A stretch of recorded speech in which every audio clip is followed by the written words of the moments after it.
આરતી હાલ એક મહત્વના સમાચાર સામે નજર કરીશું તો સમસ્ત ક્ષત્રિય શક્તિ અસ્મિતા મંચ કાર્યક્રમમાં પદ્મિની બાવાળા દ્વારા વિરોધ કરવામાં આવ્યો છે। કાર્યક્રમ પૂર્ણ થયા બાદ પદ્મિની બાવાળાએ સ્ટેજ ઉપર સ્થાન ન મળતા હોબાળો કર્યો હતો। તો કેમ અમારું સન્માન જાળવવામાં નથી આવતું તેવું પદ્મિની બાવાળા દ્વારા કહેવામાં આવ્યું છે।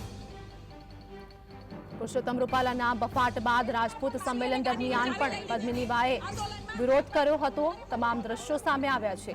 સમસ્ત ક્ષત્રિય શક્તિ અસ્મિતા મંચ કાર્યક્રમમાં પદ્મિની બાવાળા દ્વારા વિરોધ કરવામાં આવ્યો અને કેમ અમારું સન્માન નથી કરવામાં આવતું તેવું તેઓ દ્વારા કહેવામાં આવ્યું હતું।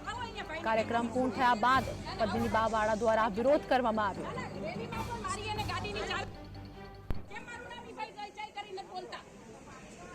જ્યારે રેલીમાં પડીને મારી ગાડી ઉતાર મને જે ગાડીમાંથી નીચે ઉતારી હતી અને મને ચક્કર આવી ગયા ના ના બોલતા નથી ને આવો અહીંયા ભાઈને કઈ સામે ના ના આવો ભાઈ કેમ કે ભાઈ ના ના રેલીમાં પણ મારી એને ગાડીની ચાવી લઈ લીધી હતી આંદોલનમાં કેમ ભાઈ ત્યારે પણ તમે કેમ ગાડીની ચાવી કેમ મારું નામ ભાઈ જય જય કરીને બોલતા જ્યારે રેલીમાં પડીને મારી તો અમદાવાદની વાત કરીએ કે અમદાવાદની અંદર ક્ષત્રિય સમાજ સંમેલન યોજાયું હતું જેમાં હાલ પદ્મિની બાવાળા દ્વારા વિરોધ કરવામાં આવ્યો છે। કાર્યક્રમ પૂર્ણ થયા બાદ તેઓ દ્વારા વિરોધ કરવામાં આવ્યો અને આ સાથે જ કહ્યું કે કેમ અમારું સન્માન જાળવવામાં નથી આવતું તેવા આક્ષેપ પણ કર્યા હતા અને આ સાથે જ ક્ષત્રિય સમાજનો વિરોધ પણ યથાવત જોવા મળ્યો છે। ક્ષત્રિય સમાજનું સંમેલન યોજાયું હતું જેમાં જે વિખવાદ પહેલા હતો પરંતુ તે વિખવાદને સમાપ્ત કરવા માટે આ સંમેલન યોજાયું પરંતુ અહીંયા કંઈક અલગ જ સામે આવ્યું છે।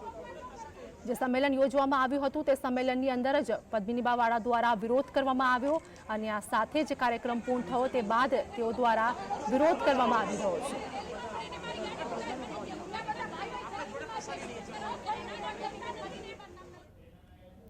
આજ મુદ્દે અમારી સાથે અમારા સહયોગી સ્ટુડિયોથી અનિલ અમારી સાથે લાઈવ જોડાઈ ગયા છે। અનિલ, રૂપાલાના વિરોધ બાદ ક્ષત્રિય સમાજમાં હજુ પણ વિખવાદ જોવા મળી રહ્યો છે। હવે તો પદ્મિની બાવાળા દ્વારા કહેવામાં આવ્યું છે કે કેમ તેમનું સન્માન જાળવવામાં નથી આવતું તેવા અનેક આક્ષેપ પણ કર્યા છે। આરતી, જે રીતે આ સમગ્ર બાબત સામે આવી છે એમાં બે ત્રણ વસ્તુઓ છે।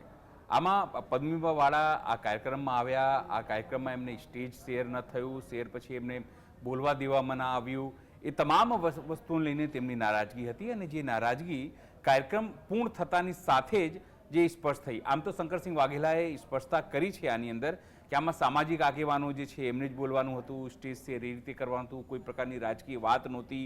આ તમામ પ્રકારની વાત કરવામાં આવી પણ સવાલ એ છે કે જો શંકરસિંહ વાઘેલાથી લઈને અનેક લોકો જતા હોય, જે લોકો પોલિટિકલ રીતે એક્ટિવ હોય, તો પછી પદ્મિની બાવાળાને કેમ બોલવા દેવામાં આવ્યા? આખી ઘટના તમને કહું, જ્યારે પુરુષોત્તમ રૂપાલાની આખું આંદોલન હતું એ સમય દરમિયાન લગભગ આંદોલન છે સમાપ્ત થવાના રહે હતું, કારણ કે ગોંડલમાં જે રીતે સમાધાન પ્રક્રિયા થઈ અને જયરાજસિંહ જાડેજા અને એના પરિવારના માધ્યમથી જે સમાધાન કરાવવાનો ક્ષત્રિયો સાથે પ્રયત્ન થયો ત્યારે સૌથી વધારે જે વિરોધ છે તે પદ્મિની બાવાળાએ રાજકોટથી કર્યું હતું।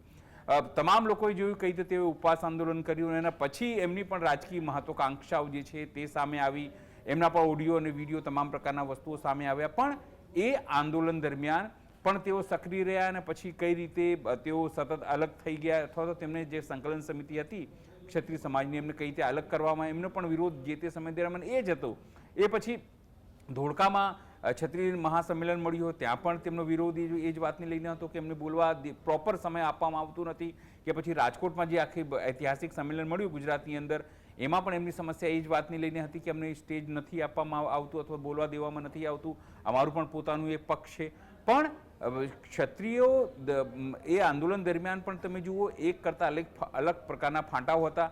આખું અલગ લઈને જે પદ્મિની બાવાળા છે એ પણ પોતાની વાત જે છે અલગ રીતે મૂકતા હતા, અલગ રીતે વાત કરતા હતા। એ તમામ વસ્તુ લઈને એ તમામ વસ્તુ ધીમે ધીમે સમી ગઈ હતી, પણ આજે જ્યારે ફરીથી સમગ્ર કાર્યક્રમ થયો અને એમને બોલાવવામાં આવ્યા ત્યારે જે તે સમય દરમિયાન તમે જુઓ કે સ્ટેજ ન મળ્યું એ વાતની જે નારાજગી છે તે તેઓએ વ્યક્ત કરી હતી। આ કાર્યક્રમ સવાલ એ થાય છે કે આ કાર્યક્રમ શેના માટે હતું? તો સ્વાભાવિક છે આ કાર્યક્રમ ક્ષત્રિય સમાજને એક કરવા માટે હતું, પણ શરૂઆતથી તમે જુઓ આ કાર્યક્રમની અંદર કઈ રીતે વિવાદો શરૂ થયા, કારણ કે આમ તો જે ભાવનગરના સ્ટેટ છે તેમને જ એમને જ અહીંયા પ્રમુખ બનાવવાની વાત હતી, એમની રાજતિલક કરવાની જેવી પદ્ધતિ જે એમની સમગ્ર પ્રક્રિયા હોય આ સમાજની અંદર એ તમામ પ્રક્રિયા કરવામાં આવી, પણ જે યુવરાજસિંહ છે ભાવનગરના, એમણે સ્પષ્ટપણે કીધું કે આ કોઈ કાર્યક્રમમાં અમે જોડાયેલા નથી અથવા તો રાજકીય રીતે અમે સંકળાયેલા નથી, અમારો નામનો ઉપયોગ કરવામાં આવી રહ્યું છે, આ તમામ વસ્તુ અમે સમાજની સાથે છીએ, પણ કોઈ પણ પ્રકારની વસ્તુ જે છે જો રાજકીયકરણ થશે તેની અંદર અમે સાથે નથી. ત્યારથી જ આ તમામ પ્રકારની શરૂઆત થઈ ગઈ હતી. અને આ સમગ્ર કાર્યક્રમ તમે જુઓ, સવારથી 10:30 11 વાગ્યાથી ચાલ્યું અને 2 વાગ્યા સુધી આ સમગ્ર કાર્યક્રમ ચાલ્યું. એ કાર્યક્રમની અંદર કોણ કોણ બોલશે, કોણ નહીં બોલે, કોને સ્ટેજ આપવામાં આવશે, કોણ સામે બેસશે, કયા પ્રકારના સંતો આવવાના છે, પોલિટિકલ લોકો કયા આવશે, એ તમામ પ્રકારના જે લોકો છે અહીંયા આવ્યા હતા. પદ્મિનીબા વાળા છે એમને પણ એ જ રીતે અહીંયા બોલાવવામાં આવતા, આગેવાન તરીકે બોલાવવામાં આવ્યા હતા.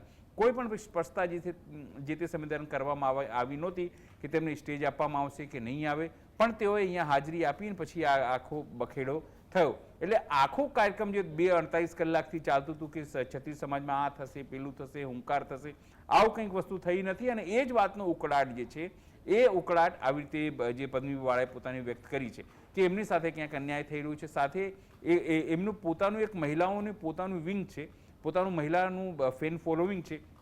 એ સીધી રીતે એ વાત જે છે એ જે નેરેટિવ છે એ સેટ થવાનો પ્રયત્ન થશે કે ક્ષત્રિયોની અંદર ખાસ કરીને જે મહિલાઓ છે એમનું કોઈ સન્માન થતું નથી, અને સાથે જો સન્માન થાય છે તો એમને કોરાણે મૂકી દેવામાં આવે છે અથવા તો એમને આગળ પડતા રોકવામાં આવે છે. અને પદ્મિનીબાવાળા સમગ્ર આંદોલન દરમિયાન તમે જો સક્રિય હતા, એમને કઈ રીતે કોરાણે મૂકવામાં આવે, કઈ રીતે પોતાની વાત મૂકવામાં આવી, કઈ રીતે એમનું સામાજિક અને જે પારિવારિક સ્થિતિ હતી એ કઈ રીતે જોખમમાં મૂકવામાં આવ્યું. છતાં પણ જો ક્ષત્રિય આંદોલન નામે તમામ લોકો એક થતા હોય તો સ્વાભાવિક છે કે આ સમગ્ર 10 મિનિટનું બખેડો કે 5 મિનિટનું બખેડાએ સમગ્ર કાર્યક્રમ ઉપર પાણી ફેરવી દીધું છે એમ કહી શકાય છે. આરતી. અનિલ, અમારી સાથે જોડાવા બદલ, સમગ્ર માહિતી બદલ આપનો આભાર. તો વાત કરીએ કે જે પ્રમાણે આ સંમેલન યોજવામાં આવ્યું હતું, પદ્મિનીબા વાળા દ્વારા વિરોધ કરવામાં આવ્યો અને આ સાથે જ જે સંમેલન યોજવામાં આવ્યું હતું એકજૂટ કરવા માટે ક્ષત્રિય સમાજનું આ સંમેલનનું આયોજન કરવામાં આવ્યું હતું. પરંતુ હાલ તો જે પ્રમાણે પદ્મિનીબા વાળા દ્વારા વિરોધ કરવામાં આવ્યો છે, તમામ દ્રશ્યો પણ જોવા મળ્યા અને આ સાથે જ ફરી એક વખત ક્ષત્રિય સમાજમાં મોટો વિવાદ ઊભો થાય તેવું પણ ક્યાંક ને ક્યાંક જોવા મળી રહ્યું છે.